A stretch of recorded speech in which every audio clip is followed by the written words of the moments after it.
ሰላም ሰላም ጤና ይስጥልን ውድ የጋት ሚዲያ ቤተሰቦች እንደያላችሁበት ሀገር የሰዓት አቆጣጠር እንደምን አላችሁ እንደምን ቆያችሁ ኢትዮጵያ ውስጥ ናችሁ ይህን ፕሮግራም ለምትከታተሉ ውድ ቤተሰቦቼ እንደምን ዋላችሁ ማለት ፈልጋለሁ። መጋቢት 26 2018 በኢትዮጵያ ዘመን አቆጣጠር አፕሪል 4 2026 በግሪጎሪያን ጎርጎሳውያን የዘመን አቆጣጠር እንደቀደም ተከተል የጋት ውሎ አጫጭር መረጃዎች ከዚህ እንደሚከተለው ወደ እናንተ አድርሳለሁኝ። ላይክ አድርጋችሁ ወደ ውስጥ ቀጥሉ፣ ዝለቁ፣ ሸር አድርጉ፣ ሀሳብ አስተያየታችሁን አካፍሉ፣ የጋት ሚዲያ ሜምበር ሁኑ።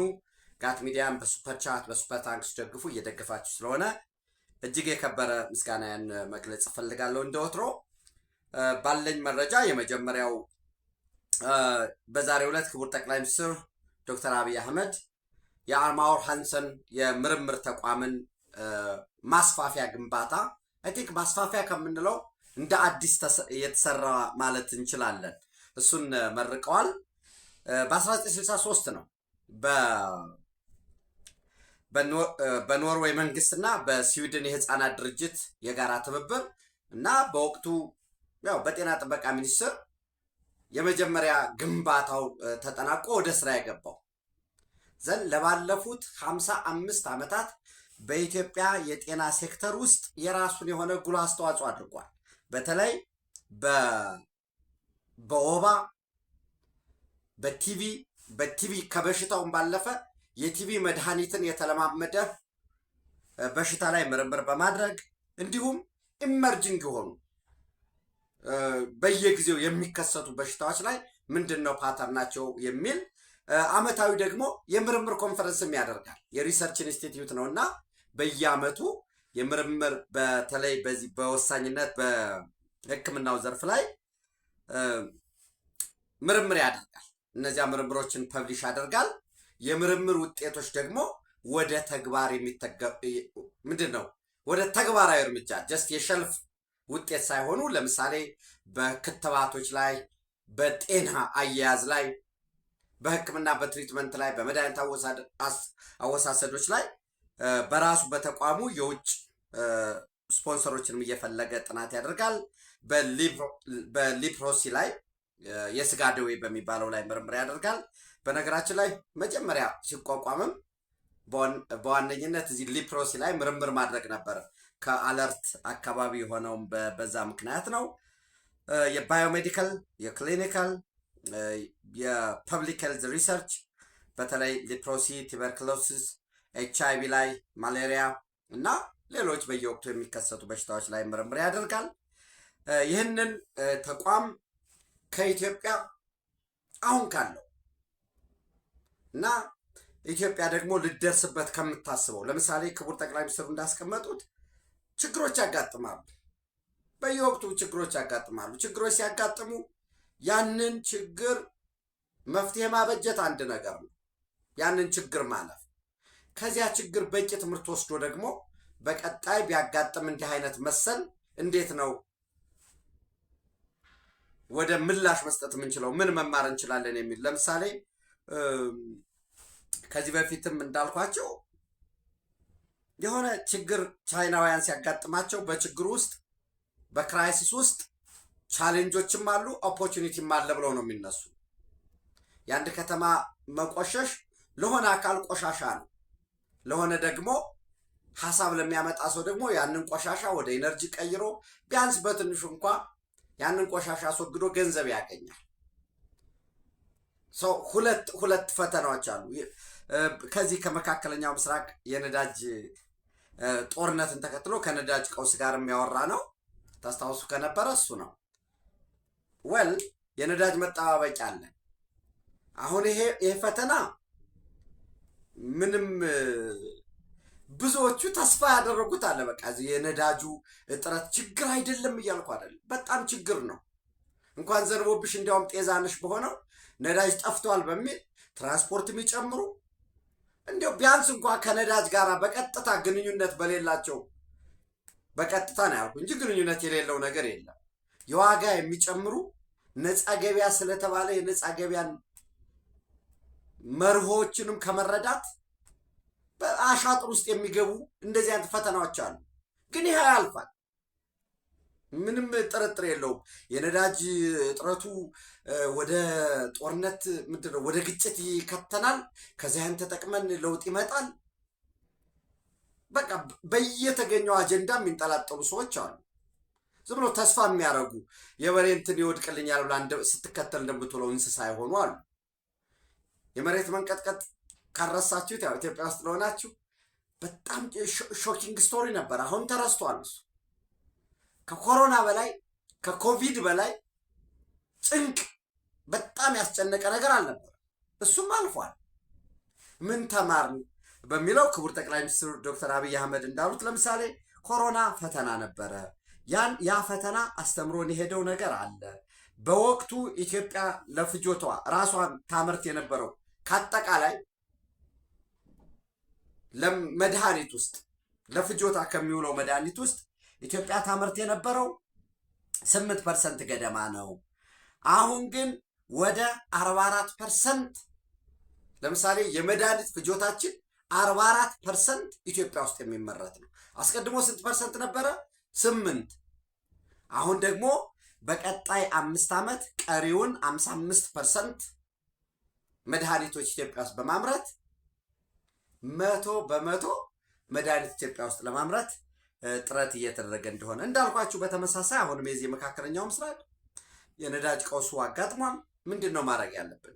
ወደ ኤሌክትሪክ ትራንዚሽን ለመስራት ወደ ጋዝ ለመሄድ ሌሎችስ ምን አማራጮች አሉን? ዞሮ ዞሮ ከነዳጅ ነፃ ሊሆን የሚችል ኢኮኖሚ የለም። ዲፔንደንሱን ነው ልንቀንሰው የምንችለው። ሪዘርቮች መጠባበቂያዎችን በምን አግባብ ነው? የቁጥጥር ሜካኒዝማችን ምን ይመስል ነበር? ኢትዮጵያ ለዚህ አይነት አደጋ ምን ያህል የነዳጅ ሪዘርቭ ነው የነበራት?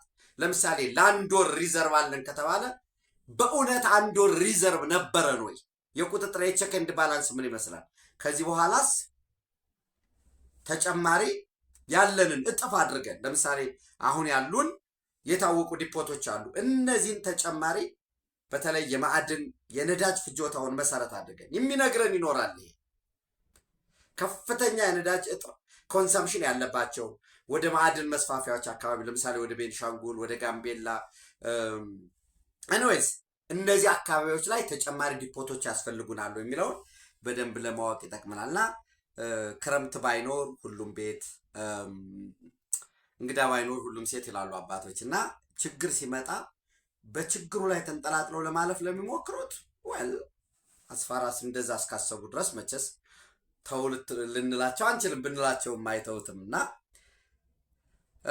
ይሄ የተቀመጠበት ነገር አለ። ምንድን ነው ዛሬ ባለው በነገራችን ላይ 34 እጅግ ዘመናዊ ላቦራቶሪዎች የላቁ የጄኖሚክስ ይህ ጄኔቲክስ የምትባለው አንድ ዲኤንኤ ነው ሴንተሲስ የሚያደርገው የሚያጠናው። የጂኖሚክስ ደግሞ ከአንድ ትሬት ከአንድ ባህሪ ባለፈ በጣም ብዙ ስብስብ የዲኤንኤ ኤሌመንቶችን የሚያጠና ነው። የባዮኢንፎርማቲክስ እነዚህ ግዙፍ የሆኑ ዳታ ሴንተሮች፣ ኮምፒውተር ሳይንስ፣ ማትማቲክስ፣ ስታቲስቲክስ ነው። የአናሊሲስ ስራ የሚሰራበት አናሊሲሱን የዳታ አናሊሲስ በዛ አናሊሲስ መሰረት ደግሞ ኢንተርፕሬት ተደርጎ ወደ ለምርምር የሚውል ማለት ነው። የባዮ ኢኩቫለንስ በተለይ ለሚመረቱ መድኃኒቶች ከክትባትም አንጻር ልክ በሚዛን ክብደትን እንደምንለካው እነዚህ መድኃኒቶች የሚጠኑበት የባዮ ኢኩቫለንስ ማዕከላትን የጨመረ እጅግ ዘመናዊ የሆነ ህንፃው ከህንፃነቱ ባለፈ ደግሞ ስራና ሰራተኛን ምቹ የሆነ ኢንቫይሮንመንት የሚፈጥር ነው። ለስልጠናና ለምርምር የተመደቡ ቦታዎችን የያዘ ሲሆን በኢትዮጵያና በመላው አፍሪካ ለሳይንስ ስነ ምህዳር መስፋፋት አቅም ግንባታ አዲስ መለኪያ ወይም ስታንዳርድ ሆኖ ያገለግላል። ከዛ ባለፈ ክቡር ጠቅላይ ሚኒስትር ዶክተር አብይ አህመድ በተረጋገጠ የፌስቡክ ገጻቸው ያስተላለፉት መልእክት አለ። በኢትዮጵያና በአፍሪካ የሳይንስ ስነ ምህዳር ውስጥ አዲስ ምዕራፍ የሚከፍት ዘመናዊ የምርምር ማዕከል ዛሬ መርቀን ከፍተናል ብለዋል። በአርማውር ሃንሰን የምርምር ተቋም ቅጥር ግቢ ውስጥ የተገነባው ይህ ዘመናዊ ተቋም ከመሰረተ ልማት ግንባታ ባለፈ ራሷን የቻለችና ጤናማ የሆነች ኢትዮጵያን እውን ለማድረግ የሚተጋ የላቀ እውቀት ማዕከል ነው። የምርምር ማዕከሉ 40 ላቦራቶሪዎችን የላቁ የጂኖሚክስ እና የባዮኢንፎርማቲክስ ቦታዎችን እንዲሁም በሀገር ውስጥ የሚመረቱ መድኃኒቶችን ጥራትና ብቃት የሚያረጋግጥ የባዮኢኩቫለንስ ማዕከልን አካቷል። በተጨማሪም ተቋሙ ለድንገተኛ አደጋዎች ዝግጁነትና ምላሽ የመስጠት አቅምን በመገንባት ረገድ እንደ ማገር ሆኖ ያገለግላል። ምርምርን ወደ ፖሊሲ፣ ፈጠራን ወደ ተግባራዊ መፍትሄ በመቀየር የማዕከል በመድኃኒት ምርት ራሳችን ለመቻል ዘላቂ የጤና ደህንነት ለማረጋገጥ እና ከሁሉም በላይ ደግሞ እስካሁን ያስመዘገብናቸውን ስኬቶች ይበልጥ ለማሳደግ የሚረዳ ትልቅ እርምጃ ነው የሚል መልእክት አስተላልፈዋል። አስቀድሜ እንዳልኳችሁ ክቡር ጠቅላይ ሚኒስትር ዶክተር አብይ አህመድ አንድ ሀገር ምግብ፣ ልብስ፣ መድኃኒት እና ከመከላከያ ደግሞ ያኔ አምቦ ሲያስመርቁ ያሉትንም እንዳንረሳ አንድ ሀገር ምግቡን፣ ልብሱን እና መድኃኒቱን ካላመረተ ሉዓላዊ አይደለም። በተመሳሳይ ደግሞ ዳር ድንበሩን ለመጠበቅ ደግሞ ትጥቁን፣ ስንቁን፣ ልብሱን፣ መድኃኒቱን ማምረት አለበት ሰራዊት። ልክ በሁሉም ዘርፎች ላይ ሰፋፊ ስራዎች እየተሰሩ ነው ያሉ። ውስንነቶች አሉ ወይ? እነሱን አብሮ በሚጨምር ቫሊዩ አድ በሚያደርግ ነገር ላይ ሀሳቦችን እያዋጡ መጨመር ነው የሚያስፈልገው ማለት ነው። ሌላው እንግዲህ ምናልባት በዛሬው ዕለት የኢትዮጵያ ብሔራዊ ምርጫ ቦርድ የሰባተኛው ጠቅላላ ምርጫ የመራጮች ምዝገባ እስከ ሚያዝያ 14 አራዝሟል። እንደምታውቁት የመጀመሪያው መጋቢት 28 ነበር የሚያበቃው። ከነገ በስቲያ ሰኞ ያበቃ ነበር። በጣም ፕሮግረሱ ከፍተኛ ላይ ነው ያለው። ይሄ ምዝገባው ማለት ነው እየተመዘገበ ነው ያለው። ኦልሞስት ወደ 30 ሚሊዮን ደርሷል። የሚጠበቀው ከዛ ከፍ የሚል ነው። ዳታውን እያንዳንዱን እንከታተለዋለን። ቮተርስ ሬጅስትሬሽኑ የተመዘገበው አንድ በፕሮሲጀራል ኤሌክሽን ዲሞክራሲ መለኪያ ነው። ከዛ በኋላ ደግሞ ተርናውቱ ከተመዘገበው ምን ያህሉ ድምፅ ሰጠ የሚለውም ሌላ መለኪያ ስለሆነ ማለት ነው። ኤንዌይስ ምንድነው የሚለው በመግለጫው ዛሬ የኢትዮጵያ ብሔራዊ ምርጫ ቦርድ የሰባተኛው ጠቅላላ ምርጫ የመራጮች ምዝገባ በጊዜ ሰሌዳው መሰረት ከየካቲት 28 ቀን 2018 እስከ መጋቢት 28 ለአንድ ወር እንደሚያከናውን ማሳወቁ ይታወቃል። ቦርዱ የእጩዎችና የመራጮችን ምዝገባ ስርዓትን በቴክኖሎጂ በመታገዝ ለማከናወን ባወጣው እቅድ መሰረት በአሁኑ ወቅት የእጩዎቹን ምዝገባ አጠናቋል። በጊዜ ሰሌዳው መሰረት ቦርዱ የመራጮችን ምዝገባ እያካሄደ የሚገኝ ሲሆን በዚህ ሂደት በተያዘ እቅድ መሰረት በተወሰኑ አካባቢዎች ላይ የመራጮች ምዝገባን በቴክኖሎጂ እየታገዘ ለማድረግ የኔትወርክ አቅርቦትና በምዝገባ ሂደት ያጋጠሙ ችግሮች፣ የኔትወርክ አቅርቦታቸው አስተማማኝ ነው ተብሎ የቀረቡ የተወሰኑ ምርጫዎች ላይ የኔትወርክ አቅርቦት አለመኖሩ፣ በተወሰኑ ምርጫ ጣቢያዎች በትራንስፖርት አቅርቦት ምክንያት የመራጮች ምዝገባ ቁሳቁስ በወቅቱ ባለመድረሱ የተፈጠረውን የመራጮች ምዝገባ መዘግየት ማካካስ አስፈላጊ በመሆኑ ቦርዱ የመራጮችን ምዝገባ 2 የበዓል ቀናትን ሳይጨምር እስከ ሚያዝያ 14 ቀን 2018 ዓ.ም አራዝሟል ይላል። እንግዲህ እንዲመዘገቡ በውጭ ያላችሁ ወገኖቻችሁ እንዲመዘገቡ፣ በሀገር ውስጥ ያላችሁ ደግሞ ያልተመዘገባችሁ ምርጫ ካርዳችሁን እንድታወጡ ጥሪ ማድረግ እፈልጋለሁ። ሌላው ምናልባት ከዚህ ከጽንፈኞች ጋር በተያያዘ ሁላችሁም የምታስታውሱት ነው። ደቡብ ጎንደር ዞን ሞሮለስ ደብረ ታቦር፣ ወረታና አዲስ ዘመን ሲቀር ሙሉ ለሙሉ በሚባል ደረጃ ዞኑን መከላከያ በዛ ነበረ። የዞኑ መቀመጫ ደብረ ታቦር ነው። እሱን ሳንረሳ ዘን የካቲት 1 በአካባቢው የነበረው የኢትዮጵያ መከላከያ ሰራዊት ለሌላ ግዳጅ አካባቢውን ለቆ መሄዱን ተከትሎ ከያሉበት ተጠራርተው ከተሞችን ተቆጣጥረው ነበር። ደን በወቅቱ ወደ እናንተ አድርሻለሁ ይህን መረጃ ከወቀሳ ጋር ጭምር ማለት ነው። ለምን ግምገማ መሰራት ነበረበት። አለው በአካባቢው ያለው ጽንፈኛ አቅሙ የመንቀሳቀስ ምንድነው? ምን ቁጥሩ ስንት ነው? ንቅናቄው ይሄ ሞቢሊቲው ምን ይመስላል? በሌሎች አካባቢ ካለው ጽንፈኛ ጋራ የመዋሃድና ጥቃት የመክፈት እድሉ ምንድነው? የትጥቁ የስንቁ እነዚህ መጠናትና ጥቃት የመክፈት አቅሙ እቅዱ ሁሉ መጠናት ነበረበት። ወይ እንግዲህ ተጠንቶ ሊሆን ይችላል። ዞሮ በወቅቱ ያቀረብኩትን ወቀሳ ነው የምደግመው። ከዛ ባለፈ ተመረቁ፣ ለምሳሌ ቶፕ 7 ተመረቀ ይባላል፣ ሚሊሻ ተመረቁ ይባላል። አካባቢውን በደንብ የሚያውቅ ደግሞ የጸጥታ መዋቅር በተለይ ጸረ ሽምቅ ማቋቋም ወሳኝ ነው። የተለመደ ነው በአማራ ክልል ይሄ ጸረ ሽምቅ የሚባል ከአካባቢው ጋር ተመሳስለው የተለየ ስልጠና የሚወስዱ ሽፍታ በየትም አካባቢ ሊጠፋ አይችልም። አሁን ይሄ ጽንፈኛዋል ከሽፍታ ከፍ ያለ ነው እና ይህን ማድረግ ሲቻል ቀደም ብሎም ደቡብ ጎንደር በጣም ከአካባቢው ከጽንፈኛው የጸዳ ነው የአረንጓዴ የሚባል ነው ዘተረፈ አይነት ሪፖርቶች ነበሩ። ያ ሳይሆን ቀርቶ ሁለተኛ መከላከያ ሰራዊት በአካባቢ በሚኖርበት ወቅት የኢትዮጵያ መከላከያ ሰራዊት እዛ አካባቢ ለዘላለም ሊቆይ አይችልም።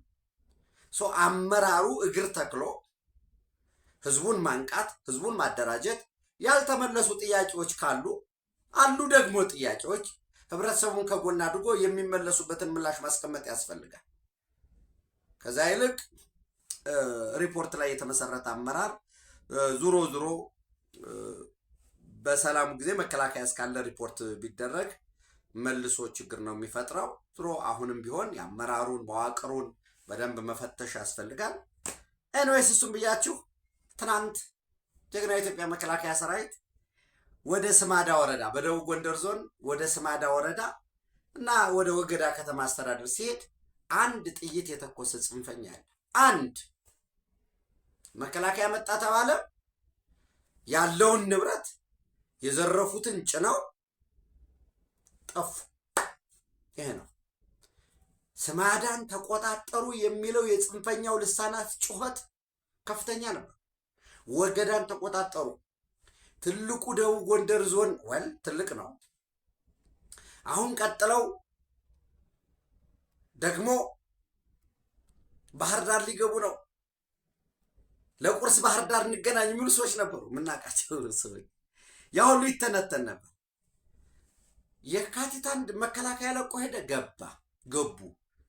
የአካባቢ መስተዳድር ምንድን ነበር የሚሰራው? ወረዳዎች ምንድን ነው የሚሰሩ? ህዝባዊ ምንድን ነበር የሚመስለው? ከገቡ በኋላ የስማዳ ወረዳን መንግስታዊ መዋቅሩን እንዴት እንደዘረፉት አጠይቁ። ጤና ጣቢያ፣ መሰረታዊ ሆስፒታል ገብተው የቀራቸውን ንብረት የለም። አምቡላንስ ሁሉ ይዘው ነው ሄዱ። ለክረምት በሚል የግብርና ግብዓት የተጠራቀመው ማዳበሪያ ዋጋ እየጨመሩ ጭምር እያስገደዱ ጭምር ነው የሸጡ። በዛም ገንዘብ ሲካፈሉ ተጣልተው የተገዳደሉ ታጣቂዎች አሉ እና የኢትዮጵያ መከላከያ ሰራዊት ጨምሮ በዋነኝነት የኢትዮጵያ መከላከያ ሰራዊት ጨምሮ በኢትዮጵያ መከላከያ ሰራዊት ወደ አካባቢው ትናንት መጋቢት 25 ሲገባ የስማዳ ወረዳ ማዕከል ወደ ወገዳ ከተማ አስተዳደር ሲገባ አንድ ጥይት የተኮሰ የለም። ሌሎች አካባቢዎችንም ኪስ አካባቢዎችንም ወገዳን ስማዳ ወረዳን ተቆጣጥሮ በኪስ አካባቢዎች እያስወገደ እያጸዳው ነው ያለ። ስለዚህ ወዴት ሊሄድ ይችላል? አሁን በቀጣይ ይሄ ጽንፈኛ ኃይል በዛው ያለው ከተማው ላይ ሲረብሽ የነበረውን አሁን የሚሄደው የከተማ አስተዳደር ማስተማር፣ በተሳትፏቸው መጠን መጠየቅ መቻል አለበት። አሊያ ጀስት ዝም ብሎ አሁንም ጽንፈኛው ኃይል ይህንን ውድመት አደረሰው ወዘተረፈ በሚባል በተለመደው አይነት የሚኬድ ከሆነ ነገም የኢትዮጵያ መከላከያ ሰራዊት ለቆ የሚወጣበት ጊዜ ውሃ ቅዳ ውሃ መልስ ነው የሚሆነው ማለት ነው። አይ ቲንክ ከዚህ በቂ ትምህርት መውሰድ አስፈላጊ ነው ብዬ አምናለሁ። በተመሳሳይ ይልማና ዴንሳ ወረዳ እዚህ አዴት አቅራቢያ ሲንቀሳቀሱ የነበሩ የጽንፈኛ ቡድን አባላት ነበሩ። ህብረተሰቡን ሲመዘብሩ የነበሩ በየአርሶ አደሩ ቤት እየገቡ ዱቄት አምጣ፣ ሽሮ አምጣ፣ ይህንን አድርግ የሚሉ እነሱ ላይም በአካባቢው ህዝብ መረጃ ስጭነት በተመሳሳይ እርምጃ የተወሰደበት ሁኔታ ነው ያለው ማለት ነው። እንዳልኳችሁ ይህንን የበለጠ ማስተባበር የበለጠ ማንቃት ጥያቄዎች የሉም ብለን አናቅም። እንደጋት ሚዲያ አሉ ጥያቄዎች። እነዚህ ጥያቄዎች ግን ሊመለሱ የሚችሉት ሌላ መልሶ የህዝብ ጥያቄዎችን ከንቱ ሊያደርግ በሚችል ሌላ ይልቁኑ ሌላ ህዝብን ሊያጎሳቁል በሚችሉ መንገዶች አይደለም መሆን ያለበት ብዬ አምናለሁኝ። ድሮ ያሉት በየአካባቢውም እጅ የሚሰጡ በማዕከላዊ ጎንደር፣ ሰሜን ጎንደር በተመሳሳይ አሁን ደቡብ ጎንደርም እጃቸውን ይሰጡ አሉ። ምንም ተኩስ በሌለበት ወደ ወገዳ መጥተው በቃኛ የነበረው ይሄ ነው፣ ህዝባችንን ማውደም፣ ንብረት መዝረፍ፣ ከዛ ውጭ ግን ምንም ያገኘነው ነገር የለም የሚል እጃቸውን የሰጡበት ሁኔታ አለ። በትናንትናው ዕለት እንደነገርኳችሁ አፋብን ውስጥ የተፈጠረ ችግር አለ ብዬ ነግሬያቸዋለሁ። በሁለት ፕሮግራም በውሎ ላይ የነበረውን ነገርኳችሁ፣ ሂደቱ ምን ይመስል እንደነበረ። ዘን ባየቀናው ደብዳቤ ጽፎ ነበር። አሁን ችግሩ ተፈቷል እያሉ ነው። የተፈታ ችግር የለም። ባየቀናው ከኢትዮጵያ ውጭ ያለው ለሕክምና በኤርትራ አድርጎ ነው ሄደው። አይ ቲንክ ከዚህ ውጭ ማለት ያለብን ነገር የለም። በራሳቸው ጊዜ እየተገለጠ ይመጣል። ዘን ወደ ጎረቤታችን ወደ ሶማሊያ ስንሄድ እንግዲህ ትናንት አርብ የሶማሊያ ፌዴራል መንግስት ፕሬዚደንት ሀሰን ሼክ መሐመድ ወደ ባይዶዋ መጥተው ነበረ። ያው አብዲ አዚዝ ላፍታግሪን ከስልጣን መውረዳቸውን ተከትሎ ናይሮቢ ነው የሄዱት። ወደ ኬንያ ሄደዋል። ኬንያ እንደሚኖሩ ኢብን ከኬንያም በቀጣይ ወደ ሳውዲ አረቢያ ሊሄዱ ይችላሉ የሚሉ የተለያዩ ጽሁፎችን አንብቤያለሁ። እሱ ትራያንጉሌት ማድረግ አልቻልኩም። ኤኒዌይስ ሶ ባይዶዋ ሲደርሱ የሞርታር ጥቃት ተፈጽሞ ነበረ። 10 ኪሎ ሜትር ርቀት ላይ ባለ ኢብን በንጽጽር የተሻለ በሚባል የሞርታር ጥቃት የተሻለ ማለቴ የሞርተሩ ዘመናዊ ሞርታር በዛ ጥቃት ተፈጽሞባቸው ነበር። ወዲያውኑ አልሸባብ ኃላፊነቱን ወስዷል። ይሄ በቀጣይ የሳውዝ ዌስት ሶማሊያን ሰላም ሊያናጋ እንደሚችል እየተተነተነ ነው ያለው። በተመሳሳይ እንግዲህ አንድ ለሐሰን ሼክ መሐመድ ለፌዴራል መንግስቱ ቅርበት ያለው የእስላማዊ መምህር የእስልምና ምሁር የፌዴራል መንግስት ሁሉንም የሶማሊያ ግዛቶች በቁጥጥር ውስጥ መዋል አለበት ሶማሌላንድን ጨምሮ የሚል መግለጫ ሰጥተዋል። እሱ ላይም ብዙ እየተተነተነ ብዙ እየተጻፈ ነው ያለው። በተመሳሳይ የሳውዲ አረቢያ መንግስት የሎጂስቲክሱን መዳረሻዎችን ማስፋት አለብኝ በሚል ወደ 17 መዳረሻዎች ላይ ቪዥን 2030 በ2030 ውስጥ ሳውዲ አረቢያን የፖርት እንድ የማሪታይም ሎጂስቲክሷን ለማሻሻል በሚል እቅድ አውጥቷል። በዚያ እቅድ ውስጥ የሶማሌላንዱን የበርበራ ወደብ ማካተቱ በሶማሊያ ፌዴራል መንግስት በኩል ምንድን ነው? ሳውዲ አረቢያ እንግዲህ ለሶማሊያ በጣም ወሳኝ አጋር ነች። ሶማሌላንድ ሀገር የሀገርነት እውቅና በእስራኤል በመሰጠቷ በኩል በጣም ከፍተኛ ቅራኔ ምንድን ነው ተቃውሞ ያነሳ ነው። በተለይ የዩናይትድ አረብ ኤሚሬት እና የሶማሊያ ፌዴራል መንግስት ምንድን ነው ቅራኔ መፈጠሩን ተከትሎ የነበረውን የወታደራዊ የፋይናንስ ድጋፍ የተለያዩ ድጋፎችን ለመተካት ሳውዲ አረቢያ እየሰራ ያለበት ሁኔታ ነው ያለው። በወሳኝነት ያንን ሽፋን ኳታር ለመሸፈን ጥረት እያደረገ ቢሆን የሚሰጠውን ድጋፍ በርበራን ያካተተው የሶማሊላንዱን ግዙፍ ወደ በርበራን ያካተተው ማንን ታሳቢ አድርጎ ነው? እንደ ሶማሌላንድ የሶማሊያ ፌዴራል መንግስት አባል ነች በሚል ወይንስ ኢንዲፔንደንትሊ ወስዶ ነው የሚል አዲስ ምንድነው አዲስ ዲያሎግ ሆኖ እየወጣ ነው ያለው። በተመሳሳይ እንግዲህ መካከለኛው ምስራቅ እንደምታዩት ግጭቱ ተጠናክሮ በጣም ተባብሶ የሄደበት ነው ያለው። የአሜሪካ የተዋጊ የጦር አውሮፕላኖች መመታታቸው የበለጠ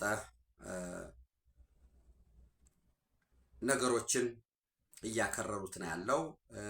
ኢቭን የኒውክሌር ጣቢያዎቹ የዚህ የሲቪል አገልግሎት የሚውሉ የኢነርጂ አገልግሎት የኒውክሌር የምርምር ተቋሙን እነዚህ መደብደባቸው የኒውክሌር ጨረር ወደ አካባቢው ሊለቅ ይችላል የሚል ስጋት አውጥቷል። ከዛ ባለፈ በዚህ የምንቀጥል ከሆነ ጦርነቱ የበለጠ ውስብስብ ሆኖ ሌላውንም እንዳይጎዳ ስጋት እየቀረበ ነው ያለው። አይ ቲንክ በጣም በወሳኝነት የድሮኖችንም ድሮኖች በስፋት ጥቅም ላይ እየዋሉ ነው። ወደ ዩናይትድ አረብ ኤሚሬት በከፍተኛ ድሮን እየተተኮሰ ነው ያለው። ዝሮ ዝሮ የዚህ የምርምር የኢራን የዩኒቨርሲቲዎች የምርምር ተቋማት፣ የሕክምና ማዕከላት ለጥቃት ተጋላጭ፣ የሲቪል መሰረተ ልማትም ተጋላጭ እየሆኑ ያሉበት ሁኔታ ነው ያለው። ይሄ ሄዶ ሄዶ